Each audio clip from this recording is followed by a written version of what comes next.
Friends welcome to my channel. నేనైతే ఈరోజు దొడ్డు రవ్వ ఉప్మా ఎలా పోసుకోవాలనేది చూపిస్తాను. కుక్కర్లో ఎలా చేసుకోవాలనేది. చాలామంది కుక్కర్లో చేసి ఉండరు కదండి. ఇలా చేసి చూడండి, ఒక్కసారి ట్రై చేయండి. ఇప్పుడైతే కుక్కర్ పెట్టుకోవాలి. కుక్కర్ కొంచెం హీట్ అవ్వాలండి. కుక్కర్ అయితే హీట్ అవుతుంది. ఇప్పుడు ఆయిల్ వేసుకోవాలి. తగినంత ఆయిల్ అయితే వేసేసుకోండి. చూడండి, ఆయిల్ అయితే హీట్ అయిపోయింది. ఇప్పుడు మనం దాంట్లో సన్నగా తరుక్కున్న ఆనియన్స్ వేసుకోవాలి. ఆనియన్స్ కొంచెం మంచిగా ఫ్రై అవ్వాలండి ఆయిల్లోనే. కొంచెం మెత్తపడితే చాలు. కొంచెం అయితే గోల్డెన్ బ్రౌనిష్ కలర్లోకి అయితే రావాలండి ఆనియన్. కొంచెం ఆయిల్లో ఇలా వేగాలి. లైట్గా వస్తే చాలు, మొత్తం బ్రౌనిష్ కలర్లోకి రావాల్సిన అవసరం లేదు. కొంచెం వేయించుకోవాలి నూనెలో ఇట్లానే. ఇప్పుడైతే కొంచెం అంతా పచ్చిమిర్చి వేసుకోవాలండి. పచ్చిమిర్చి కూడా కొంచెం వేగాలి, చిటపటమని. కొంచెం పచ్చిమిర్చి కాలాలండి దీంట్లోనే. ఉల్లిగడ్డతో పాటు వేగిపోతుంది కదా, మళ్ళీ ఉల్లిగడ్డ ఎక్కువ కాలుతుంది, ఇవి తక్కువ కాలుతాయని ముందే వేసేసుకుంటున్నాము. ఇప్పుడు దీంట్లోనే కొంచెం అంతా ఒకటే ఒక క్యారెట్ అండి. ఈ క్యారెట్ కూడా దీంట్లోనే కొంచెం ఉడకాలి. చూడండి, నేనైతే 1 కప్పు రవ్వ తీసుకుంటానండి, దొడ్డు రవ్వ. ఈ 1 కప్పు రవ్వకి సేమ్ మనం రైస్ ఎలా వండుతాం అలానే 1 కప్పు బియ్యానికి 2 కప్పుల వాటర్ ఎలా పోస్తామో 1 కప్పు రవ్వకి 2 కప్పుల వాటర్ పోయాలండి. ఇప్పుడైతే ఈ రవ్వ వేసేసుకుంటున్నాను. ఈ రవ్వ కొంచెం ఆయిల్లోకి ఇట్లా ఫ్రై అవ్వాలి. కొంచెమే లైట్గా ఇట్లా ఫ్రై చేసుకోండి, అంతే, ఎక్కువ వద్దు. లైట్గా ఫ్రై చేసుకోండి చాలు. ఇట్లానే కొంచెం లో ఫ్లేమ్లో పెట్టుకొని ఒక 2 మినిట్స్ అంతే అండి, ఎక్కువ అవసరం లేదు. ఒక 2 మినిట్స్ ఇలా కలిపేసుకోండి అడగంటకుండా. ఇప్పుడైతే దీంట్లో మనం తీసుకున్నాం కదా, ముందుగా చూపించాను కదా, ఆ కప్పుతో వాటర్ అండి, 2 కప్పుల వాటర్ వేసేసుకున్నాను. చూస్తున్నారు కదా. ఇప్పుడైతే దీంట్లో కొంచెం అంతా సాల్ట్ వేసుకోండి. మీ టేస్ట్ తగ్గట్టుగా వేసుకోండి సాల్ట్. ఉప్మాలో కొంచెం వేసుకుంటేనే ఎక్కువ అవుతుంది కదా, కొంచెం వేసుకోండి చూసి, మీకు టేస్ట్కి తగ్గట్టు. మనం అన్నానికైతే ఎట్లా పోసుకుంటాం అట్లే పోసుకున్నాం కదండి, దీనికి సరిపడా పోసుకున్నాం కదా. ఇప్పుడైతే దీన్ని మంచిగా మూత పెట్టేసుకోవాలండి.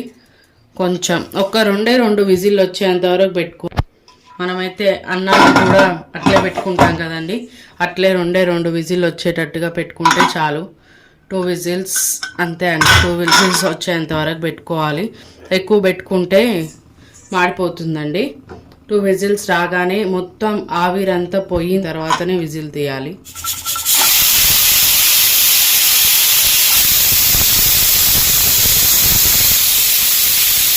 చూస్తున్నారు కదండి, 2 విజిల్ అయితే వచ్చేసాయి కదా. ఇప్పుడైతే స్టవ్ ఆఫ్ చేసుకోవాలి. ఇది మొత్తం స్ట్రీమ్ పోయేంత వరకు ఉంచాలండి. మొత్తం ఆవిరి పోయిన తర్వాతే తీయాలి క్యాప్. అప్పటి వరకు కొంచెం వెయిట్ చేయాలండి, చల్లగా అయ్యేంతవరకు ఆగాలి. ఇదిగోండి చూడండి, ఇప్పుడైతే ఆవిరి అంతా పోయింది కదండి. ఇప్పుడు దీన్ని ఓపెన్ చేసి చూసుకుందాం. చూస్తున్నారు కదా, ఇదిగోండి ఉడికిపోయింది మంచిగా అంతా. చూడండి, ఇదిగోండి ఎట్లా ఉడికిపోయింది అనేది, మంచిగా పూలు అయిపోయింది కదా. ఇదైతే మంచిగా అయిపోయింది కదండి. చూస్తున్నారు కదా, ఇదిగోండి ఇంత మంచిగా పూలు అయిపోయింది కదా. ఇప్పుడు దీనికి తాలింపు పెట్టుకుందాం పదండి. ఇప్పుడైతే స్టవ్ ముట్టించి కడాయి అయితే పెట్టుకోవాలండి. తాలింపుకి కడాయి కొంచెం వేడవ్వాలి. చూడండి, కడాయి అయితే హీట్ అయిపోయిందండి. దీంట్లో కొంచెం అంతా తాలింపుకి సరిపడా ఆయిల్ వేసుకోండి. ఆయిల్ హీట్ అవ్వాలి. ఆయిల్ అయితే హీట్ అయిపోయిందండి. దాంట్లో 1 స్పూన్ జీలకర్ర, 1 స్పూన్ ఆవాలు,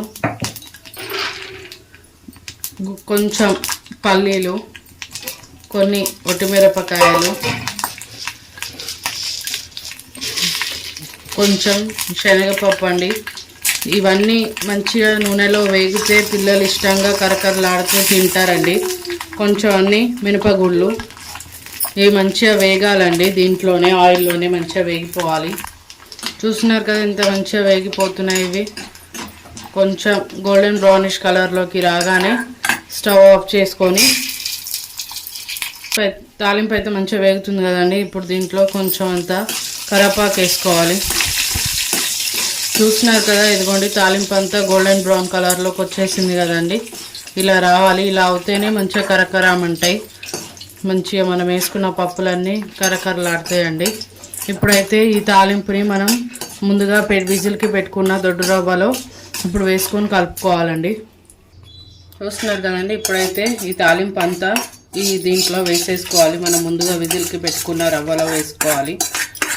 చూస్తున్నారు కదా, ఇలా వేసుకుంటే ముందుగానే మనం విజిల్కి పెట్టే ముందే వేసుకుంటే, కుక్కర్లోనే తాలింపు పెట్టుకుంటే ఇవన్నీ మెత్తగా అయిపోతాయి కదా. పిల్లలు ఇష్టంగా తినారు కదండి, మెత్తగా అవుతే కరకరలాడితే పిల్లలు ఇష్టంగా తింటారు కదా. ఇదంతా మంచిగా దీంట్లో కలిసేటట్టుగా కలుపుకోండి. మేము చేసిన రెసిపీలు మీకు నచ్చితే మళ్ళీ మళ్ళీ కావాలి అనుకుంటే సబ్స్క్రైబ్ చేసుకొని బెల్ ఐకాన్ నొక్కి పెట్టండి. నేను చేసే ప్రతి ఒక్క వంట మీకు నోటిఫికేషన్ వస్తుంది, మీరు చూసుకోవచ్చు. థ్యాంక్స్ ఫర్ వాచింగ్ అండి.